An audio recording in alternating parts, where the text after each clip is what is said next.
Welcome to top headlines. ప్రముఖ సినీ దర్శకుడు శ్యామ్ బెనగల్ కన్ను మూశారు. 6 గంటల 30 నిమిషాలకు తుది శ్వాస విడిచారు. ఆయన వయసు 90 సంవత్సరాలు. శ్యామ్ బెనగల్ గత కొన్ని రోజులుగా కిడ్నీ సంబంధ వ్యాధితో బాధపడుతున్నట్లుగా తెలుస్తోంది. తన తండ్రి మృతి చెందారని కూతురు పియా బెనగల్ తెలిపారు. శ్యామ్ బెనగల్ ను భారత ప్రభుత్వం 1976లో పద్మశ్రీతో, 1991లో పద్మభూషణ్తో సత్కరించింది. Ankur, Mandi, Nishant, Manthan, Zubeidaa, Sardari Begum, Netaji Subhash Chandra Bose, the forgotten hero తదితర సినిమాలు ఆయనకు ఎంతో పేరు తెచ్చాయి. 8 సార్లు జాతీయ అవార్డులు అందుకోవడం ఆయన ప్రతిభకు నిదర్శనం. శ్యామ్ బెనగల్ 1934 డిసెంబర్ 14న హైదరాబాద్ సంస్థానంలో జన్మించారు. కొంకణి మాట్లాడే చిత్రాపూర్ సారస్వత బ్రాహ్మణ కుటుంబంలో జన్మించారు. శ్యామ్ బెనగల్ తండ్రి శ్రీధర్ బెనగల్ కర్ణాటకకు చెందిన శ్రీధర్ బెనగల్ ఫోటోగ్రాఫర్. శ్యామ్ బెనగల్ ను సినిమాల పట్ల ఆసక్తి కలగడానికి తండ్రి కారణం. తన తండ్రి ఇచ్చిన కెమెరాతో 12 ఏళ్ల వయసులోనే శ్యామ్ బెనగల్ తన మొదటి చిత్రాన్ని రూపొందించారు. ఎన్ని కష్టాలు ఎదురైనా రాష్ట్రాన్ని బాగు చేయాలన్నదే తన లక్ష్యమని, ఆ లక్ష్యాన్ని మాత్రం వదిలిపెట్టనని ఏపీ ముఖ్యమంత్రి చంద్రబాబు నాయుడు అన్నారు. విజయవాడలో నిర్వహించిన సెమీ క్రిస్మస్ వేడుకల్లో ఆయన పాల్గొన్నారు. ఈ సందర్భంగా చంద్రబాబు కీలక వ్యాఖ్యలు చేశారు. గత 6 నెలలుగా అహోరాత్రులు పరిశోధన చేస్తున్నా గత 5 ఏళ్లుగా జరిగిన విధ్వంసానికి పరిష్కారం దొరకడం లేదని చంద్రబాబు అన్నారు. క్రైస్తవులకు పూర్తి అండగా కూటమి ప్రభుత్వం ఉంటుందని భరోసా ఇచ్చారు. గుంటూరులో క్రైస్తవ భవనాన్ని తామే పూర్తి చేస్తామని వాగ్దానం చేశారు. గత 5 ఏళ్లలో పాలకులు భవన నిర్మాణం చేయకుండా నిర్లక్ష్యం చేశారన్నారు. జెరూసలేం వెళ్లే క్రైస్తవులకు ఆర్థిక సాయం చేయడం ప్రారంభించింది తెలుగుదేశం ప్రభుత్వమే అన్న విషయాన్ని ఈ సందర్భంగా చంద్రబాబు గుర్తు చేశారు. క్రిస్టియన్ ఇన్స్టిట్యూషన్స్ పెద్ద ఎత్తున చేశాయి. దీనికి స్ఫూర్తి ఇచ్చింది కూడా యేసు ప్రభు ఇచ్చారు. పశువుల పాకలో పుట్టి గొర్రెల కాపరిగా పెరిగి నిరాడంబర చాటుకున్న ప్రజారక్షకుడు యేసు. నమ్మిన వారి కోసం బలిదానానికి సైతం వెనుకాడని క్రీస్తు గొప్పతనం ప్రతి ఒక్కరు కూడా ఉత్తేజాన్ని తీసుకోవాల్సిన అవసరం ఉంది. నేను ఎప్పుడు వచ్చినా మీతో మాట్లాడుతూ ఉంటే మీ ఉత్సాహం చూసినప్పుడు ఒక స్ఫూర్తిదాయకమైన సందేశాన్ని ఇక్కడి నుంచి పొందుతున్నాం. ఎల్లప్పుడూ కూడా మనందరం ప్రభు త్యాగాన్ని స్మరించుకోవాలి, శాంతి మార్గాన్ని అనుసరించాలి, ప్రేమ తత్వాన్ని పెంచుకోవాలి, ఈర్ష్య ద్వేషాలు పరదొలాలి, అబద్ధం లంచం వంటి పాపాలకు దూరంగా ఉండాలి. ఈరోజు రోజు రోజుకు విలువలు పడిపోయే ఈ సమయంలో కనీసం మనం చూస్తే డిసెంబర్ నుంచి జనవరి అంతవరకు కూడా ఫస్ట్ వీక్ అంతవరకు కూడా ప్రపంచమంతా పెద్ద ఎత్తున జరుపుకునే ఏకైక పండుగ ఈ క్రిస్మస్ అని చెప్పి కూడా నేను మీకు తెలియజేస్తున్నా. అందుకనే నేను కూడా మీరు ఒకసారి చూస్తే ఇప్పుడే కాదు, మొట్టమొదటిసారిగా నేను సమైక్య ఆంధ్రప్రదేశ్లో ముఖ్యమంత్రిగా ఉన్నప్పుడు గవర్నమెంట్ తరపున క్రిస్మస్ ప్రీ క్రిస్మస్ ఈవెంట్ జరపాలని ఆ రోజు ఒక హైదరాబాద్లోనే కాకుండా అన్ని జిల్లాల్లో కూడా కార్యక్రమాలు నిర్వహించిన పార్టీ తెలుగుదేశం పార్టీ అని చెప్పి కూడా నేను మీకు తెలియజేస్తున్నాను. ఎప్పుడు కూడా నేను ఒకటే ఆలోచిస్తాను, మైనారిటీ వర్గాల సంక్షేమానికి భద్రతకు ఎప్పుడూ నేను అండగా ఉంటాను. ఒకసారి అయితే సమైక్య ఆంధ్రప్రదేశ్లో చర్చి పైన దాడులు జరిగితే స్వయంగా నేనే వచ్చి ఇన్వెస్టిగేషన్ చేసి మళ్లీ అలాంటి సంఘటనలు జరగకుండా పూర్తిగా కంట్రోల్ చేసింది తెలుగుదేశం ప్రభుత్వం అని కూడా గుర్తు చేస్తున్నాను. ఇంకొక పక్క వైఎస్ఆర్సీపీ ఎమ్మెల్సీ లేళ్ల అప్పిరెడ్డి తాడేపల్లి వైఎస్ఆర్సీపీ కేంద్ర కార్యాలయంలో మీడియాతో మాట్లాడుతూ వైఎస్ జగన్మోహన్ రెడ్డికి సంబంధించిన భద్రతపై ఎల్లో మీడియా తప్పుడు వార్తలు రాస్తున్నారని మండిపడ్డారు. ఆయన ప్రకారం రాష్ట్రంలోని అన్ని వీఐపీల భద్రతను ఎస్ఆర్సీ కమిటీ సమీక్ష ప్రకారమే కల్పిస్తోందని, జగన్ కు కల్పించిన భద్రత గురించి చేసిన ఆరోపణలు పూర్తిగా తప్పని చెప్పారు. మీరు కూడా ఆలోచన చేయాలనుకుంటా ఉన్నా, ఏ అంశాన్ని తీసుకున్నా కూడా అబద్ధాలకు రెక్కల కట్టి అదేదో ప్రపంచమంతా కూడా తిరిగి రావాలనే భావంతో మీరు చేస్తున్నటువంటి పోకళ్ళు కూడా ప్రజాస్వామ్యంలో మంచిది కాదన్న అభిప్రాయాన్ని కూడా చాలా స్పష్టంగా సూటిగా ఎల్లో మీడియాకి నేను చెప్పదలుచుకున్నా. జగన్మోహన్ రెడ్డి గారు ముఖ్యమంత్రిగా ఆయన కొనసాగిన కాలంలో సంవత్సరానికి 90 కోట్ల రూపాయలు 980 మంది భద్రతకు సంబంధించినటువంటి అధికారులు పోలీసులు వినియోగించుకున్నట్లుగా ఈరోజు కూడా మీడియాలో వచ్చినటువంటి పరిస్థితులు. నేను ఇందాక చెప్పా, అసలు ముఖ్యమంత్రికి సంబంధించి ఏ విధమైనటువంటి భద్రత ఉండాలనేది ముఖ్యమంత్రి గారు నిర్ణయించుకోరు. దయచేసి గమనించమని కోరుతా ఉన్నా. ముఖ్యమంత్రి గారికి సంబంధించినటువంటి భద్రతని రాష్ట్ర పోలీసు విభాగం, ఇంటెలిజెన్స్ విభాగం ఒక కమిటీగా, ఎస్ఆర్సి కమిటీగా ఉండి ఆ కమిటీ ద్వారా ప్రజాబలం కలిగినటువంటి నాయకులు ప్రజల్లోకి వెళ్లే పరిస్థితుల్లో వాళ్ళకి ఏ విధమైనటువంటి భద్రత కల్పించాలనే ఆలోచనలే కాబట్టి సిఫార్సు చేస్తే వ్యవస్థలు భద్రతని సమకూరుస్తూ ఉంటారు. కానీ ఏమీ లేవు. చంద్రబాబు నాయుడు గొప్పవాడుగా, చంద్రబాబుని నిరాడంబరుడుగా, చంద్రబాబు అసలు భద్రతే వాడుకోని విధంగా కేవలం 121 మంది భద్రతా సిబ్బంది ఆయనకు ఉన్నట్టుగా ఇవాళ కథనాలతో ప్రజల్ని మభ్యపెట్టడానికి చేస్తున్నటువంటి ప్రయత్నాలు. ఇవాళ వాస్తవానికి వెళితే ఇవాళ ఆ రోజున జగన్మోహన్ రెడ్డి గారికి ఉన్నటువంటి సెక్యూరిటీ మనం కూడా ఆలోచిద్దాం. ఇది ఏదో వైఎస్ఆర్ కాంగ్రెస్ పార్టీగా నేను మాట్లాడుతున్నటువంటి మాటలు కాదు. 5 సంవత్సరాల పాటు ఈ రాష్ట్రంలో ఎస్ఆర్సి కమిటీ చేసినటువంటి సిఫార్సుల మేరకు జగన్మోహన్ రెడ్డి గారికి భద్రత కల్పించినటువంటి అంశాలు ఇవన్నీ కూడా ప్రభుత్వం దగ్గర రికార్డ్స్ ఉంటాయి.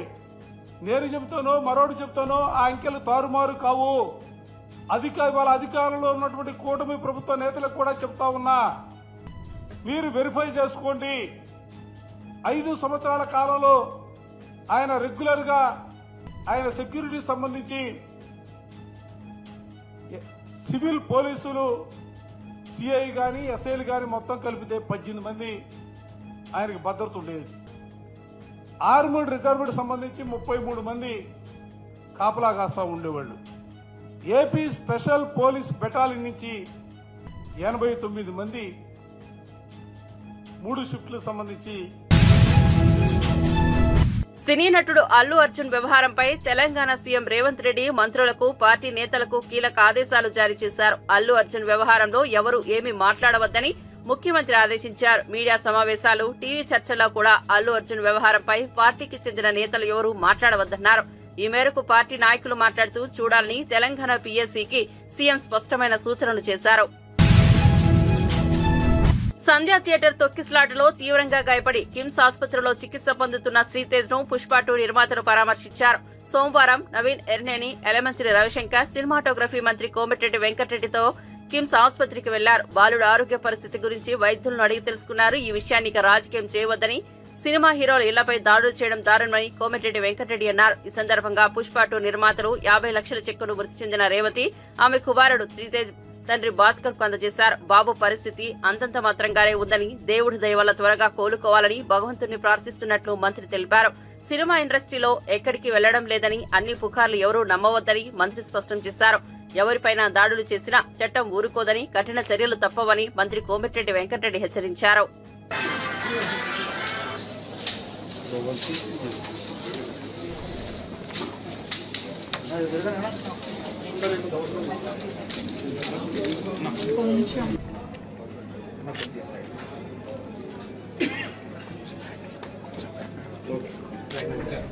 మేము definitely think bring back the loss only, but this is a small gesture and మేము తప్పకుండా మీ కుటుంబానికి చివరి అవసరంలో అండగా ఉంటాము. ఇప్పుడు చెప్పి వెరీ అన్ఫార్చునేట్ ఇన్సిడెంట్ జరిగిన రోజు నుంచి చాలా బాధగా ఉంది అండ్ ఎక్స్ప్రెస్ ఫీలింగ్స్. తర్వాత అందుకనే రేవతి గారు చనిపోవడం big loss for the family. బాబుని చూడటానికి వచ్చాం and is recovering, but doctors are doing their best for recovery and we want to support the family. So సహాయంగా చెక్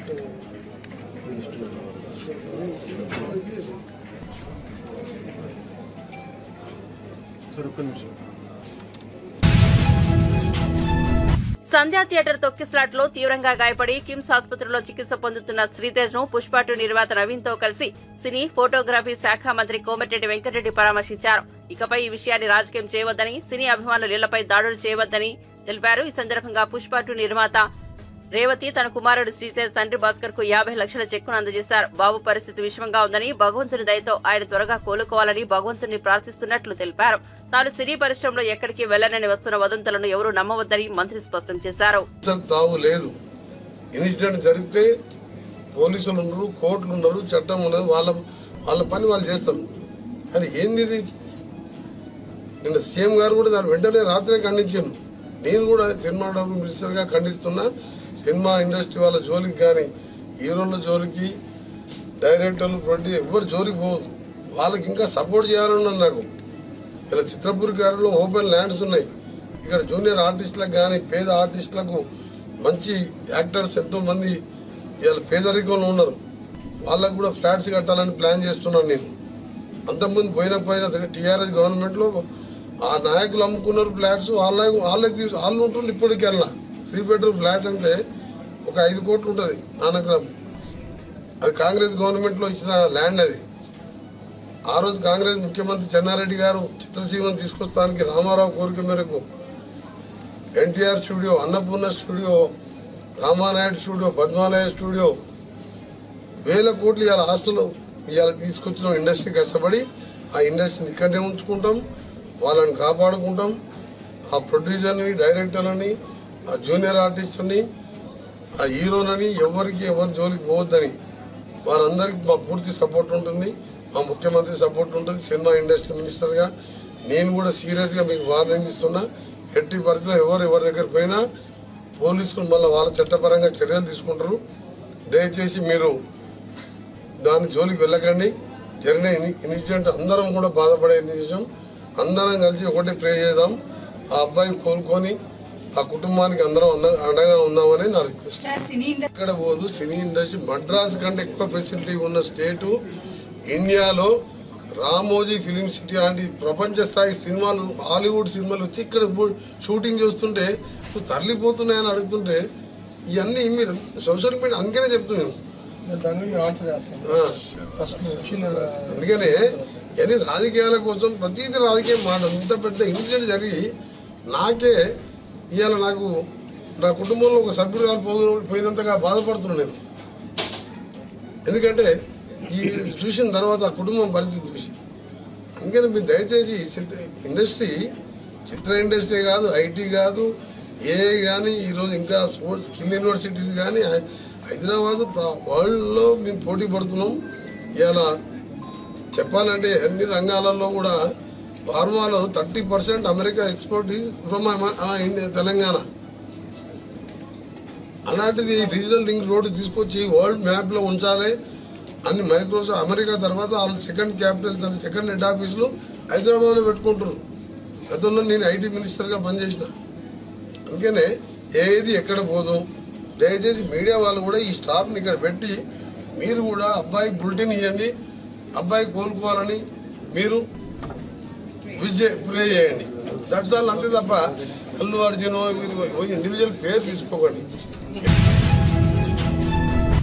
వైఎస్ఆర్సీపీ ఎంపీ విజయసాయిరెడ్డి దోపిడీ ముఠా చేయని కుంభకోణం లేదని టీడీపీ ఎమ్మెల్యే సోమిరెడ్డి చంద్రమోహన్ రెడ్డి విమర్శించారు. అమరావతిలో నిర్వహించిన మీడియా సమావేశంలో ఆయన మాట్లాడారు. జెన్కోకు విజయసాయి అనుబంధ సంస్థ బొగ్గు అమ్మిందని ఆరోపించారు. 4.5 లక్షల టన్నుల నాసి రకం బొగ్గును టన్ను 8,500 రూపాయలకు విక్రయించిందన్నారు. అధిక ధరకు కొన్ని ప్రజలపై విద్యుత్ భారం మోపారని ఆగ్రహం వ్యక్తం చేశారు. విజయసాయి వియ్యంకుడికి ఆదాయం కోసం ప్రజలపై ట్రూ ఆఫ్ ఛార్జీలు వేశారన్నారు.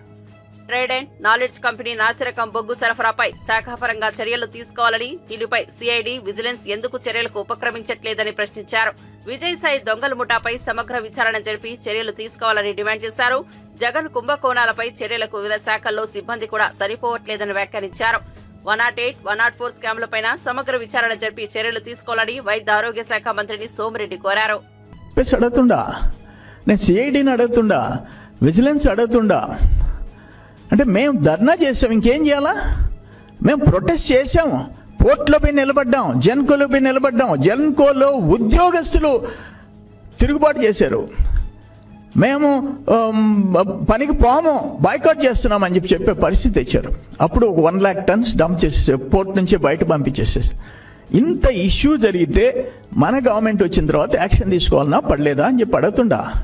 ఏంటి విజయసాయిరెడ్డి వియ్యంకుడు ఎన్ని దోపిడీలు చేస్తూ ఉంటే ఎవరైతే ఏంటి? అందుకనే నేను సిఐడికి చెప్తుండా, ఇమ్మీడియట్గా దయచేసి దీని మీద విచారణ జరపండి. వాళ్ళ ఆ దోపిడీ ముఠా మీద వాళ్ళు ఎవరైనా కావచ్చు, ఆయన విజయసాయిరెడ్డి వియ్యంకుడు కావచ్చు, వాళ్ళ తాత కావచ్చు.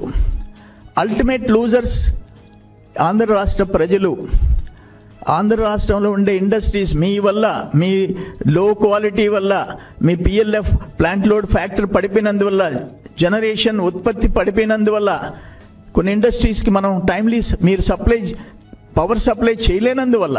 అప్పుడు చూసాం కదా, జనరేటర్స్ మీరు 24 hours ఇండస్ట్రీస్ సప్లై చేయలేకపోయినారు, ఆక్వా రైతులకు చేయలేకపోయినారు.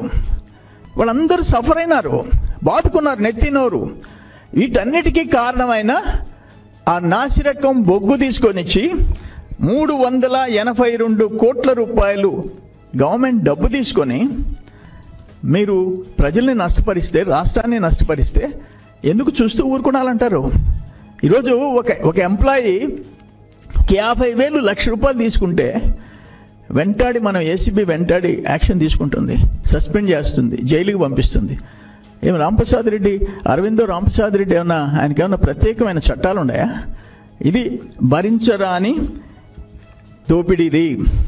ట్రైడెంట్ అండ్ నాలెడ్జ్ కంపెనీ ద్వారా February 22లో సప్లై చేసినవి మీరు వెంటనే యాక్షన్ తీసుకోవాలని చెప్పేసి నేను కోరుకుంటుండా. దీంట్లో నేను దయచేసి చెప్తుండా, ఆల్ డిపార్ట్మెంట్స్, మీరు విజిలెన్సా, సిఐడినా, ఎవరు దీని మీద విచారణ జరుపుతారో అల్టిమేట్గా రాష్ట్రానికి జరిగిన నష్టాన్ని ఆ దోషులను శిక్షించి ఆ అమౌంట్ రాబట్టాలని చెప్పేసి నేను విజ్ఞప్తి చేస్తున్నా.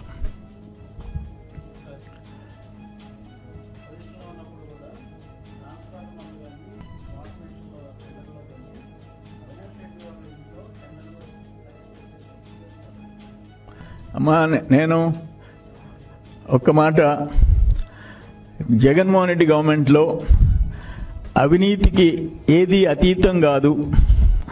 అది స్మార్ట్ మీటర్, అది మీరు అడిగిన ప్రశ్నకి స్మార్ట్ మీటర్సా, ట్రాన్స్ఫార్మర్సా, ఇలా ఇటువంటి ఓడరేవుల అన్నిట్లో దోపిడీ జరిగిపోయింది. ఒక్క డిపార్ట్మెంట్లో ఆనెస్ట్గా జరిగింది, నిజాయితీగా జరిగింది అని ఏ శాఖలో కూడా చెప్పుకోలేని పరిస్థితి జగన్మోహన్ రెడ్డి ప్రభుత్వంలో ఏర్పడింది. ఆంధ్రప్రదేశ్ని ఒక స్కామ్ల ప్రదేశ్ కింద మార్చేసేసినారు. దురదృష్టం అది. ఈరోజు అనుభవిస్తున్నాం, ఈరోజు రాష్ట్రం అనుభవిస్తుంది. మీరు చేసిన దోపిడీ వల్ల ఆంధ్రప్రదేశ్ ప్రజలు నష్టపోతున్నారు. ప్రతి దాంట్లో దోపిడీ జరిగింది. అయితే ఇప్పుడు కూడా ఏంటంటే ఈ విజిలెన్స్లు, మీరు చేసిన స్కామ్స్ మీద విచారణ చేసేదానికి సిఐడి, విజిలెన్స్, ఏసీబీ డిపార్ట్మెంట్లో ఉండే ఉద్యోగస్తులు సరిపోవడంలా. భారత మాజీ క్రికెటర్ వినోద్ కాంబ్లీ ఆరోగ్య పరిస్థితి క్షీణించడంతో మహారాష్ట్రలోని థానేలోని ఆకృతి ఆసుపత్రిలో చేర్చారు. అతన్ని ఆసుపత్రిలో చేరడానికి ఖచ్చితమైన కారణాలు తెలియరాలేదు. అయితే అతని పరిస్థితి నిలకడగా ఉన్నట్లు ఆసుపత్రి తెలిపింది. 52 ఏళ్ల వ్యక్తి, అతని అభిమానులతో ఒకరు కాంబ్లీని ఆసుపత్రికి తీసుకెళ్లారు. ఆసుపత్రి కాంబ్లీకి చికిత్స బాధ్యత తీసుకుని ఆర్థిక సాయం అందించాలని ప్రకటించింది. जो डॉक्टर है, हमारे मेन डॉक्टर है, उनके वजह से मैं जिंदा हूँ. हमारे जो है मानव थे ना, उसके वजह से जिंदा हूँ.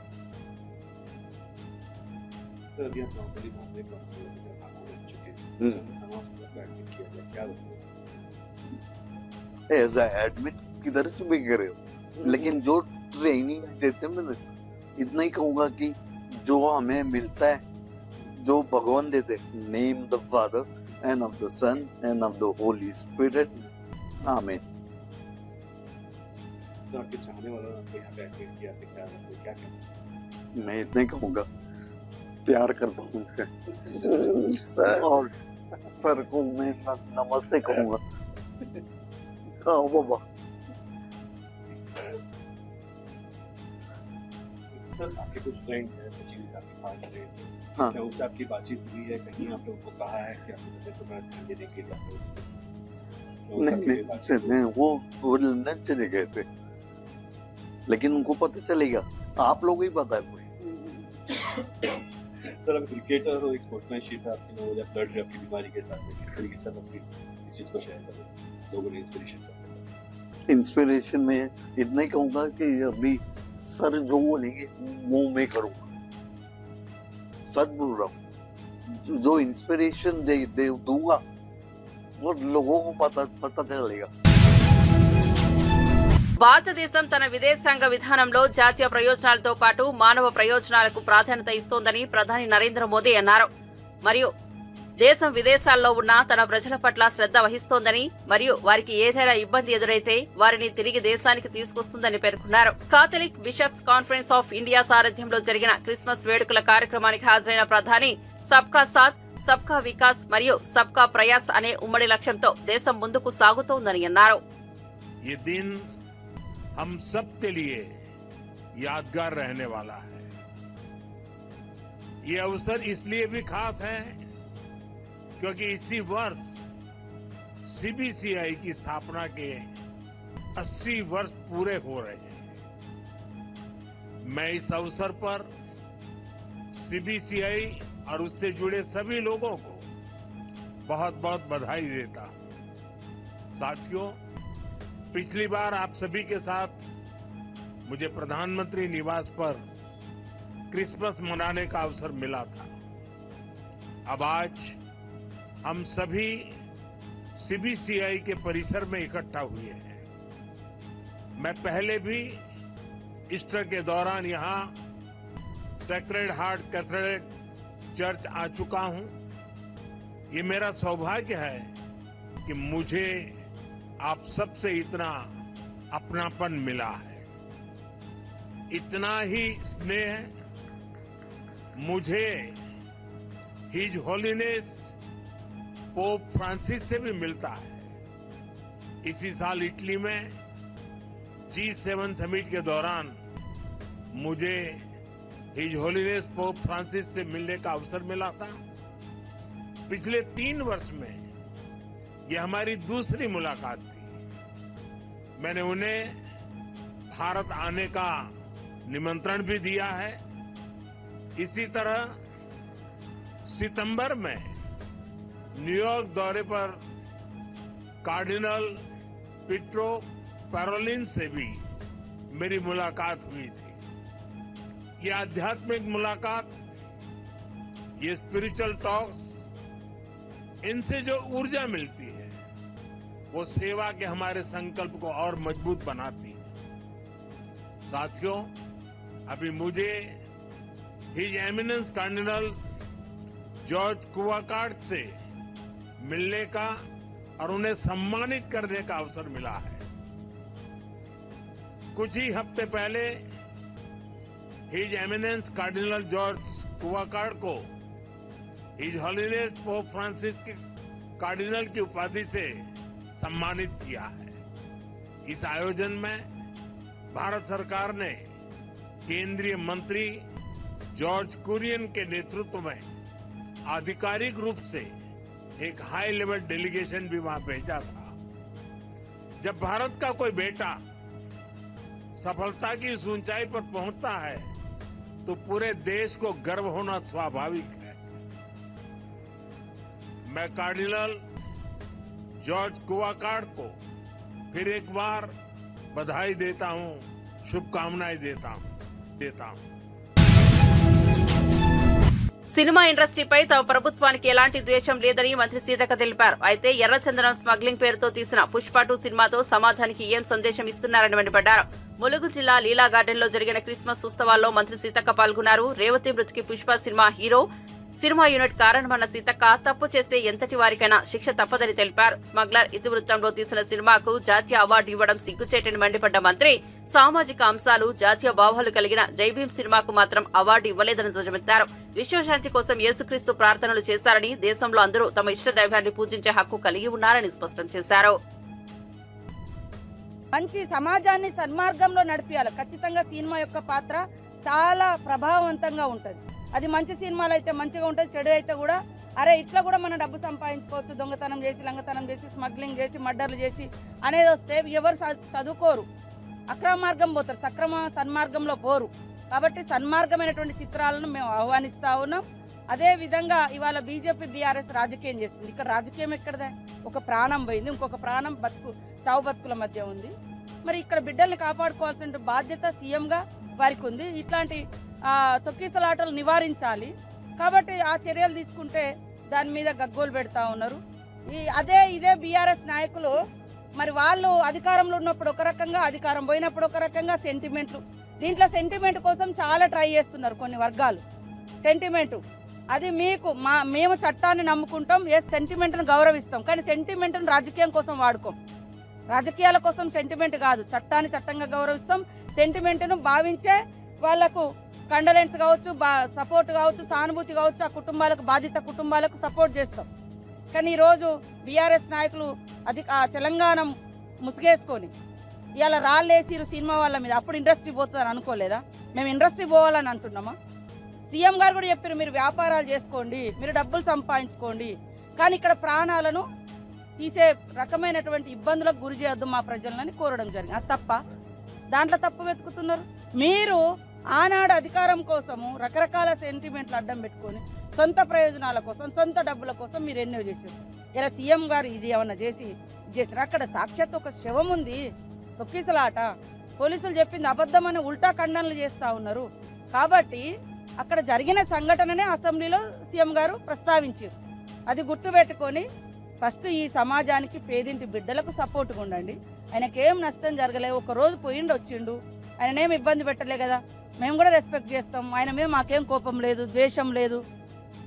కానీ చట్టం ముందు అందరూ సమానులే అనేది మాత్రం ప్రతి ఒక్కరు గుర్తుపెట్టుకోవాలి.